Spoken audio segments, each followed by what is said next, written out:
Welcome to the Daily Mix. I'm Angella Sharpe. You guys, we are now in this part of the weather where the weather is just confused. This weekend we had lovely weather. This coming weekend we're supposed to have snow. So this is my least and favorite time of weather because at least we get hints of warm weather and outdoor activities, but it's not ready to like fully commit yet. It has commitment issues. It's totally fine. So the weather is very confused, but what I'm really excited about is today on the show, I get to tell you about so many things that are coming back for the first time in 2 years, because we are now right at that 2 years ago, we had to shut everything down for COVID mark. And today we're chock full of really fun things to talk about.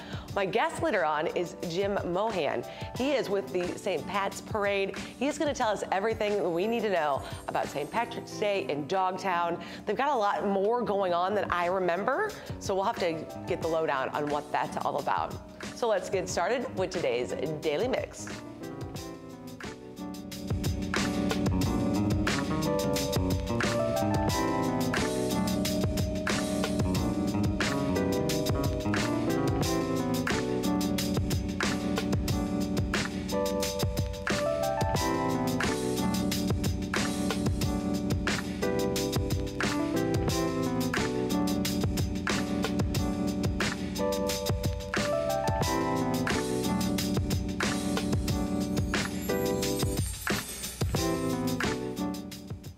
The St. Louis Metropolitan Police Department Victims Advocate Unit has joined forces with Women's Voice Raised for Social Justice to offer free gun locks to assist with Lock It for Love in an effort to reduce gun violence, accidental shootings, and suicide.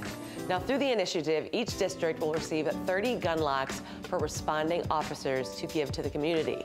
Additional locks are also expected to be available at community meetings and for pickup at area stations as they become available. Now, if you'd like to learn more about the program, contact the St. Louis Police Department or Women's Voice Raised. We have the contact information of both of them right there on your screen.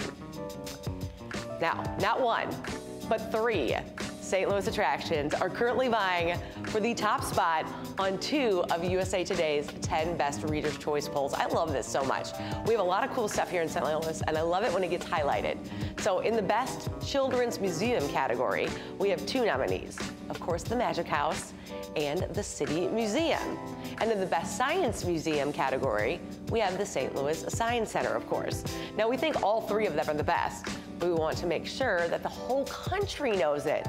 So you have to help and let everybody know. So in order to help them out, you can vote daily from Monday, March 14th at 11 a.m. So every day up until Monday, next Monday, you can do this. Just go to 10best.com. The winners will be announced on March 25th. Now, another local favorite that's been on that list many times before is the St. Louis Zoo. Now, if you've always thought it'd be so cool to work at the zoo, this weekend could be your chance. They're hosting a job fair for part-time employees for all seasons and positions, including the Zoo Line Railroad, food service, groundskeepers, gardeners, retail, parking lot attendants, and so much more. Flexible weekend and weekday positions are available for ages 15 with a work permit and up. The job fair will take place this Saturday, March 12th from 9 to 12 in the Living World at the zoo's north entrance. To learn more, visit stlzoo.org/employment. This next thing is something I just love so much. All right, the Fairy Glam. That project is back this weekend to grant prom wishes and empower young girls. Juniors and seniors from all local high schools are invited to come out to the 2022 Fairy Glam Prom and Empowerment Expo, where they can shop new and gently used prom dresses and accessories free of charge. They attend inspiring workshops, interact with teen-centered businesses and organizations, and so much more. Now, this year's event is set for Sunday, March 13th from 1 to 4 at University City High School. You can learn more by following them on Facebook and at fairyglamproject.org.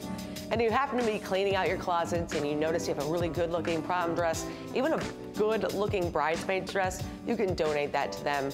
They will always take that kind of stuff, and I just think what they're doing is awesome. Now, this weekend also marks the return of some of your favorite St. Patrick's Day festivities, starting with the annual St. Patrick's Day Parade Run.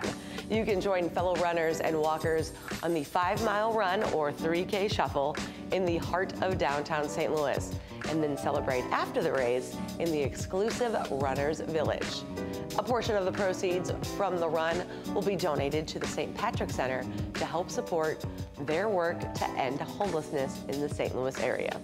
The St. Patrick's Day Parade Run will take place this Saturday, March 12th at 9 a.m. Now, of course, the fun doesn't just end there. No, after you cross the finish line, I mean, it's called the Parade Run, right? Now, that's for a reason. The 53rd annual St. Patrick's Day Parade is also making its return on Saturday. Rain or shine, more than 120 units are expected to make their way through downtown St. Louis. You can expect to see everything from marching bands and floats to giant balloons, clowns, and more.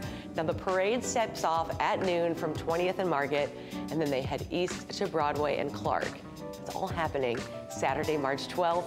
You can learn more about the run, the parade, and everything at irishparade.org. Actually, that Saturday is going to be crazy busy in downtown. Eric Church is playing that night, and Eric Church fans are crazy. I'm one of them, and they will camp out for a really great spot in the pit. So I expect to see a whole bunch of people camping out in front of the Enterprise Center, and then a whole bunch of parade floats walk by. I'm gonna be there all day.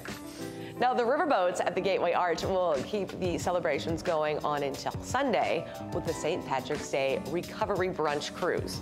You can head down to the riverfront for a brunch buffet honoring the luck of the Irish with a menu featuring corned beef and cabbage, Irish soda muffins, and more. They'll also have drink specials, live DJs, entertainment, and lucky party favors.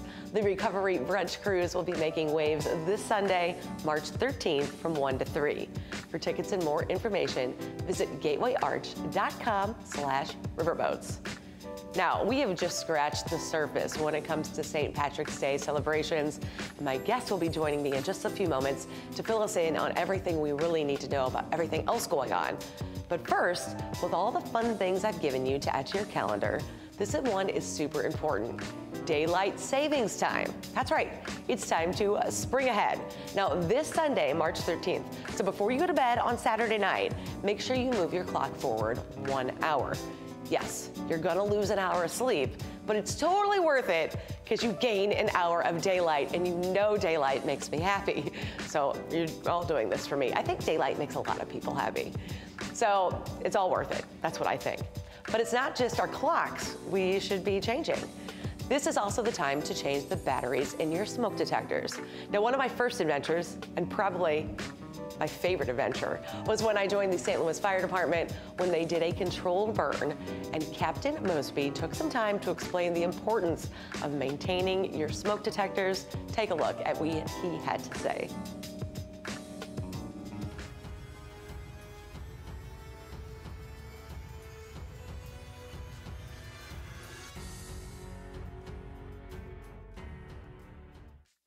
Captain Mosby, how you doing today? Now, you got to tell me, walk us through what exactly went on upstairs. Right, so in our controlled fire environment, we started with some smoke.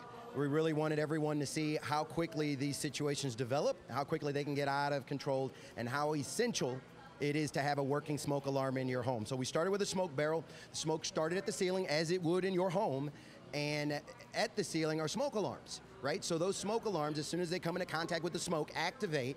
And we estimate that at that point, you and your family have less than 2 minutes to get out of your home, right? So as the smoke banks down, you're in that time period to get down. And so that was part of it, giving you the smoke. The second component of the exercise was showing you how quickly and rapidly fire develops and grows.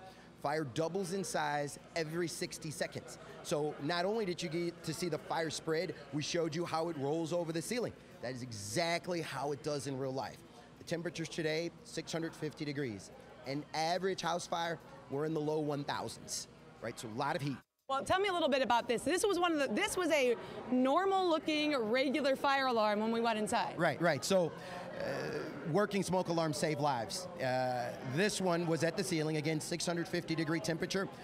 This little dude here took the brunt of that, but while it was taking that heat, it was sounding. While we had our initial briefing, you saw that some of them were still activated, still doing their jobs, right? It did its job. This can be replaced, right? But it gave us that early notification that there was smoke filling in, smoke filling the room, time to get out. So it did its job, it continued doing its job. They're resilient, right? But can be replaced. And it's just scary to kind of look at, you were in the room that caused this to happen. And that's why we give it to you as a keepsake. It's one thing to talk about working smoke alarms. It's one thing to be able to present, like, look, I was in the room, this thing worked. It gave us the notification. If it works in this controlled environment, obviously, if it's installed, working, and maintained, because you have to check it monthly, right? Change the batteries out every time we change our clocks. It's going to work when you need it at home. Yeah, and that was going to be the second thing I was going to ask you. For people at home who, you know, maybe you always have one, but you don't really think about it. You change them every time you change your clocks, but how often should you test it? Test them monthly. Okay. Test them monthly. A lot of times, folks check them or test them with their cooking. Yes. You know, I'm not, no personal attacks there. I've done it, do it several times. You were talking about my mom, I know. Yeah, but we encourage folks to check them at a minimum once a month. And again, we're coming up this weekend, daylight savings time, change your clocks, change your battery. And if you don't have a working smoke alarm, or if you're unsure, you're unclear, they're supposed to be replaced every 10 years. If there is any piece of uncertainty, please call us, right? St. Louis City Fire Department. If you don't live in the city, contact your local fire department. If they don't have a smoke alarm program, contact the American Red Cross, right? The American Red Cross is just a phenomenal organization that we've partnered with, and they do smoke alarm outreach as well. But there's no reason that there should be any home in the city of St. Louis without a working smoke alarm. It's free. Now, as a human, obviously, I always knew fire was dangerous, but it really did illuminate something in me to participate in that. First, you get to see how disoriented you can be when everything's filled with smoke and totally dark. Also, I had that smoke detector. It's actually still in my trunk. It had to be in my trunk because it kept going off afterwards, and I couldn't open it up to take the battery out. So it's been in my trunk, and every once in a while I hear it going off, but it's something to take note of and make sure you are protected. Now, I'm really excited because I've got my interview subject here, Jim Mohan. Thanks for joining us. Great to be here. Happy St. Patrick's Day. All right, so I don't want to disrespect the uniform. Can you explain to me what it's called, what it does? Because I love it. Okay, this is the AOH, Ancient Order of Hibernians, actually color guard uniform. There'll be 4 people leading off the parade. They lead off the parade every year in the honor guard. I'm also in the honor guard, but that day, because I'm doing other things, I'm dressed in an entirely different outfit. But this is the kilt with the Irish colors, then also the jacket, and then just the various accoutrements, including the cabine is what they call the hat. Cabine, all right, I love it. So now you're here really to talk about the St. Patrick's Day that's happening in Dogtown. Right, the parade on St. Patrick's Day. I mean, I'm going to say the real one, but I don't know if I'm allowed to say that, but we're going to say that for right now. So the real one that people know about now, you guys weren't able to do it, how many years? The last 2 years? 2 years ago. 2 years ago, 6 days before St. Patrick's Day in 2020, we were, obviously a lot of things were going on with COVID, and so we got together and made the decision, unfortunate decision, we had to cancel the parade. I mean, we knew why we were doing it and for safety and stuff, right. but it was really hard for us and for the people marching in the parade, and obviously for the people that come out to see it every year. So we shut it down 6 days out, and then kept watching things, we kept planning, so 2021 rolls around, same thing, but in January we decided it wasn't gonna look good for March, so we canceled the 2021 parade. So now we can honestly say we're back. We're back. Now, this parade is huge. Everyone loves it. They get all that local flavor, but you've added, I feel like you've added, and maybe you've always done this, a couple different areas happening around after the parade? Oh yes, we have the parade's gonna be back, over 90 units, saluting Irish heritage, history, and culture. The people stayed with us the 2 years. They didn't drop out or anything like that, so they're all excited. They're excited to come back. And then the festival, which follows after the parade, just a little bit before the parade, but mainly after the parade, the Irish Festival kicks off in Dogtown. And they kind of reorganized. When we shut everything down 2 years ago, we said we'd be back, bigger and better than ever. So we're proving it. And the festival now, it's set up in 3 festival zones. Okay. The first zone is called the Irish Cultural Zone, which centers on St. James's Greater Parish, which has had celebrations there for 45 years. They've had their famous corned beef and cabbage dinner. So if you want to get your Irish on, that's where you want to go. It's St. James. You're going to have your Irish dancers, Irish music, corned beef and cabbage dinners. Get there early in the morning, have an Irish coffee, spend the whole day. There's plenty of entertainment indoors and outdoors. Then the next part of the zone is on the north leg, which is at Turtle Park. That's going to be the children's fun zone. Oh, I love family that. fun zone. So all kinds of things for kids to do. There's going to be music, entertainment, all kinds of things throughout the day, special kind of foods and stuff for the kids. And then finally in the center of Dogtown, at Clayton and Tam, that's the party zone. And basically that's where everybody's going to be, and the congregation is going to be starting right after the parade. The parade goes from like 11 o'clock. We step off at 11 o'clock. Parade lasts about an hour and a half, and then the party starts. Okay, so people probably should get down there early, especially with this being the first year in 2 years, to get a good spot. Yes, yeah, it's going to be, we're in a neighborhood. We're one of the unique parades in town where we're not in a major thoroughfare like in downtown or down in Soulard for Mardi Gras. We're actually in the old Dogtown neighborhood, which is a traditional Irish neighborhood, been that way for almost 200 years. And so basically, it is a neighborhood, so parking's limited. There is some paid parking around you can find.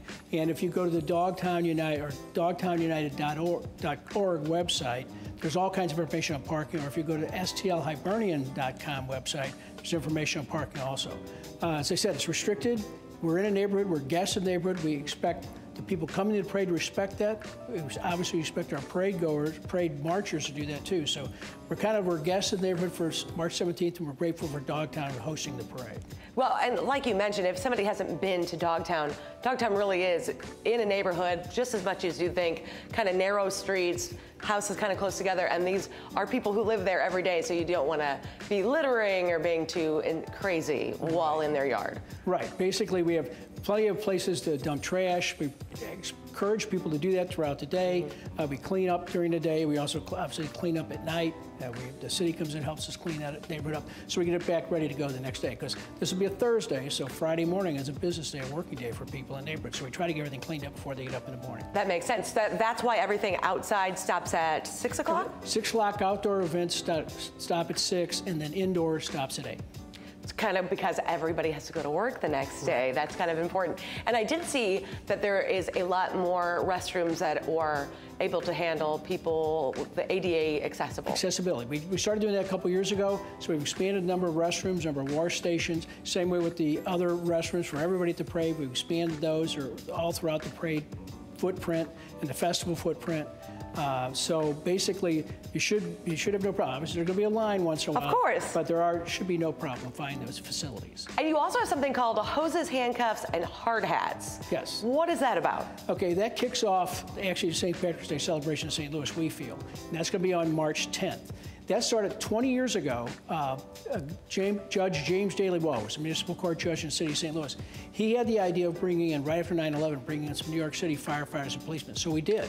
So in order to fund that, to bring them in and pay for their, coming in and pay for while they're here, he put together a fundraiser. The Hibernians put together a fundraiser, and Judge Wall kind of led the charge. So basically we did that. We brought in 2 New York City police officers, 2 New York City firefighters. They were the grand marshals of the parade after 9/11. And so we got done with that. That was a great success. But then Judge Wall said, we got a lot of heroes in St. Louis, and we should honor them. So we did. So the next year we started what became the Hoses, Handcuffs, and Hard Hats celebration. We're honoring firefighters, policemen, civic leaders, union reps, representatives, and the Grand Marshal of the Parade is honored at that event. So that's going to be on March 10th at Electricians Hall. Want everybody to come out. It's a great event. There's plenty of good food and plenty of refreshments, obviously.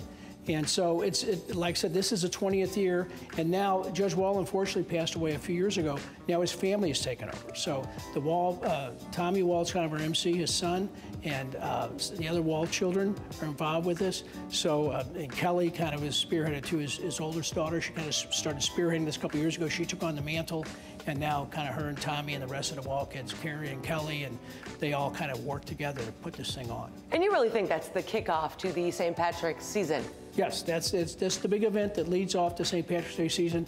Gets everybody in the right mood. There'll be, at that event, there'll be plenty of, again, Irish music, Irish dancing.